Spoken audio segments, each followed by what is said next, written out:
Exercise 1.2 માટે એક મહત્વની વ્યાખ્યા જોઈએ આપણે એક એક વિધેય જેને અંગ્રેજીમાં વન વન ફંક્શન કહે છે. વન વન ફંક્શનની વ્યાખ્યા શું છે તો કે વિધેય f from a to b પ્રત્યેક x1 x2 belongs to a માટે fx1 equal to fx2 and this implies x1 equal to x2. तो विधेय f ने एक एक विधेय કહેવાય. આ એની પહેલી વ્યાખ્યા છે. એની બીજી વ્યાખ્યા પણ જોઈએ. બીજી વ્યાખ્યા જોઈએ પહેલા પહેલી વ્યાખ્યા સમજીએ. વિધેયના મૂલ્યો સરખા હોય તેના ઘટકો પણ સરખા હોય. અને બીજી વ્યાખ્યા એવી છે વિધેય f from a to b માટે जो x1 प्रत्येक x1 x2 belongs to a, जो x1 not equal to x2, this implies fx1 not equal to fx2.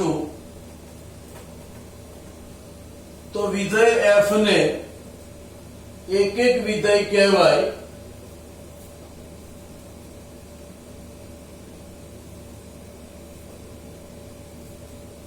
આમ જોઈએ તો બંને વ્યાખ્યા સરખી જ છે.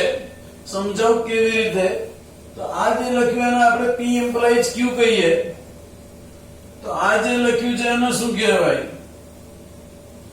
પેલાને જો p ઇમ્પ્લાઇઝ q કીધું હોય તો એના જેટલું જ મૂલ્ય થાય negation q implies negation p. તર્કમાં તમે ભણી ગયા p ઇમ્પ્લાઇઝ q એનું ઇક્વિવેલન્ટ કયું થાય? Negation q implies negation p. तो आ negation q implies negation p. तो आ विधेय થઈ ગયું એક એક. આમ થઈ આ એક એક વિધેયની વ્યાખ્યા. હવે આપણે જોઈએ અનેક એક વિધેયની વ્યાખ્યા. એક વિધેય તેની વ્યાખ્યા એવી છે કે વિધેય f from a to b માટે કોઈક x1 x2 belongs to a. કોઈક એટલે કોઈ એકાદી પેર એવી મળે કે જેથી ઘટકો બંને અલગ અલગ હોય પણ એના વિધેયના મૂલ્ય સરખા હોય fx1 equal to fx2. તો વિધેય f ને અનેક એક વિધેય કહેવાય. અનેક એક અંગ્રેજીમાં એને મેની વન. અનેક એક વિધેયમાં કોઈ એક પેરમાં આવું બને તો પણ ચાલે. કોઈ એક જ પેરમાં એવું બને કે x1 અને x2 હોય અને અહીંયા આગળ ધારો કે અહીં 1 અને 2 છે 1 અને 2 અને અહીં મૂલ્ય 4 મળે છે તો બંનેમાં મૂલ્ય 4 મળતા હોય તો આને અનેક એક કહેવાય. આ ટાઈપના વિધેયને અનેક એક વિધેય કહેવાય. દાખલા તરીકે એક ઉદાહરણ લઈએ f from z to z fx equal to x square. તો આ વિધેય અનેક એક થયું. કોઈ કે કેમનું અનેક એક થયું? અહીંથી બે ઘટકો લો. ધારો કે -1 અને 1 બંને ત્યાંથી ઘટક લીધા. -1 અને 1 સરખા નથી તેમ છતાં તમે જુઓ તો f of -1 એટલે x ની જગ્યાએ -1 મૂકવાનું. કિંમત કેટલી મળે? -1 નો સ્ક્વેર એટલે 1. અને f of 1 x ની જગ્યાએ 1 મૂકો 1 સ્ક્વેર એટલે 1. f of -1 ને f of 1 સરખા થયા તેથી f કેવું છે? અનેક એક છે. અનેક એક હોય તો ઉદાહરણ દ્વારા સમજાવવું અને એક એક હોય તો વ્યાખ્યાની મદદથી સમજૂતી આપવી. આ એક નિયમ યાદ રાખો. ફરી એકવાર સમજો. અનેક એક હોય વિધેય તો ઉદાહરણ દ્વારા આ રીતે સમજૂતી આપવી અને એક એક હોય તો એને વ્યાખ્યાથી સાબિતી આપવી. કઈ વ્યાખ્યાથી સાબિતી આપવી? તો કે fx1 equal to fx2 this implies x1 equal to x2. એક એક વિધેયમાં થોડાક ઉદાહરણ જોઈએ એટલે ખ્યાલ આવે. પહેલું ઉદાહરણ f from r to r fx equal to x square. તો આની અંદર બે ઘટક મેં r માંથી લીધા. -1 અને 1 સરખા નથી તેમ છતાં તમે આમાં અગાઉ જોયું એ પ્રમાણે f of -1 એની કિંમત 1 થાય છે અને f of 1 ની કિંમત પણ 1 થાય છે. એટલે આકૃતિ દોરીએ તો આવું કંઈક થાય. એટલે આ વિધેય થઈ ગયું અનેક એક, એન્ડ ધેરફોર વિધેય f અનેક એક છે. એટલે આ થયું તમારે અનેક એક વિધેય. ચાલો હવે આની અંદર જોઈએ તો આની અંદર નેગેટિવ લઈએ તો આ ટાઈપની પરિસ્થિતિ થાય. નેગેટિવ તો આમાં લઈ ના શકાય કારણ કે ઘટક અહીંથી લેવાના હોય છે. એટલે આ કેસની અંદર વિચારો તો વિધેય એક એક થવાનું છે, પણ એક એક સાબિત કેવી રીતે કરશો? For all x1 x2 belongs to n, fx1 equal to fx2 લઈ લીધું તમે. This imply f of x1 કેટલા થાય? x1 square. f of x2 કેટલા થાય? x2 square. This imply x1 equal to actually થાય પ્લસ માઇનસ x2, પણ આપણે x1 equal to x2 લખીશું. કેમ પ્લસ માઇનસ ના લખ્યું? કારણ સમજાવો. પ્લસ માઇનસ કેમ ના લખ્યું?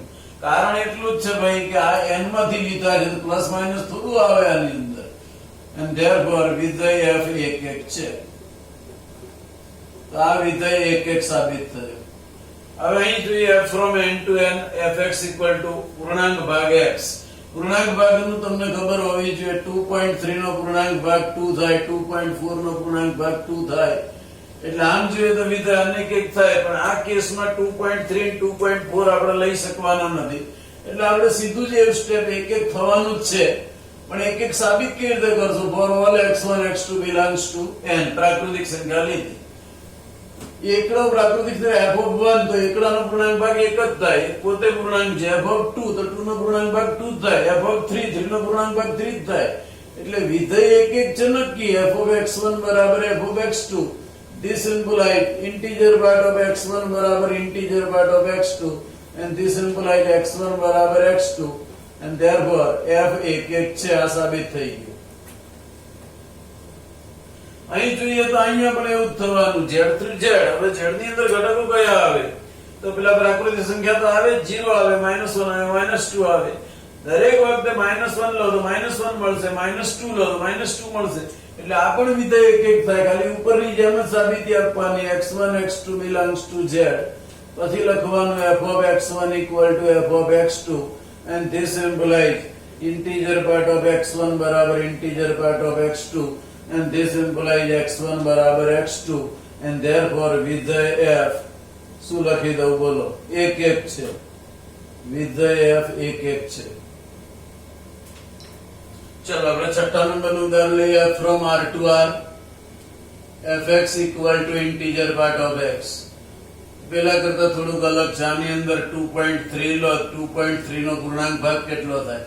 2.3 નો પૂર્ણાંક ભાગ 2 થાય. 2.4 લીધા, 2.4 નો પૂર્ણાંક ભાગ કેટલો થાય? 2.4 નો પૂર્ણાંક ભાગ 2 થાય. તો અહીં લખીશું તો અહીં 2.3 અને 2.4 બંને સરખા નથી.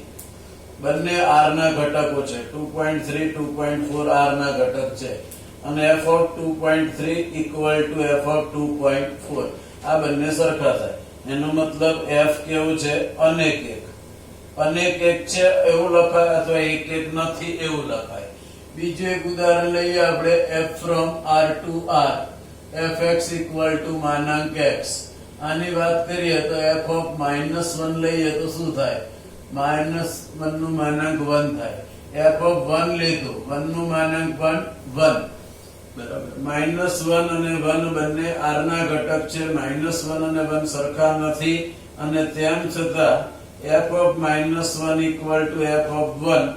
તેથી f કેવું છે? અનેક એક છે. અહીંયા પૂરું છે. હવે 7 નંબરનો દાખલો એવો જોઈએ આપણે. કદાચ તમને f from n to n પૂછી લે અને fx equal to mod x પૂછે, તમે શું કરો? વિધેય એક એક થવાનું. કોઈ કે કઈ કર્યું કરો ના કરાય ને, પણ પ્રદેશ ગણમાંથી ઘટક લેવાના હોય તો પ્રદેશમાંથી થોડા ઘટક લેવાય. એવી રીતે પ્રદેશ તો n છે, n ની અંદર ઋણ સંખ્યા હોય નહીં. એટલે આ વિધેય એક એક થવાનું એ નક્કી વાત. x1 x2 belongs to n, અને n to n જે છે એની જગ્યાએ z to z હોત તો પાછું અનેક એક થતું. કોઈ કે સાહેબ કેવી રીતે z થી z ની અંદર અનેક એક થાય? કારણ કે z થી z લીધું તમે એટલે નેગેટિવ પોઝિટિવ બંને આવવાની. fx1 equal to fx2 આની વ્યાખ્યા લગાડી. this implies માનાંક x1 બરાબર માનાંક x2, and this implies x1 બરાબર x2, and therefore f એક એક છે.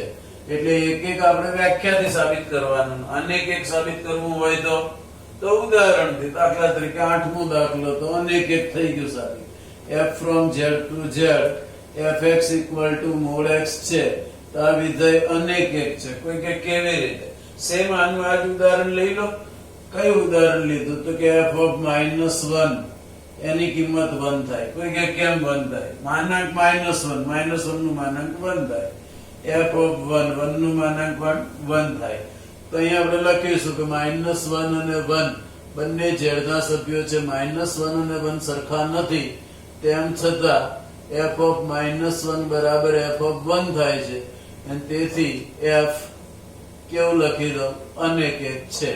આમ અનેક એક હોય તો ઉદાહરણથી સમજાવવાનું, અને એક એક હોય તો વ્યાખ્યાની મદદથી એની સાબિતી આપવાની. સ્ટોપ.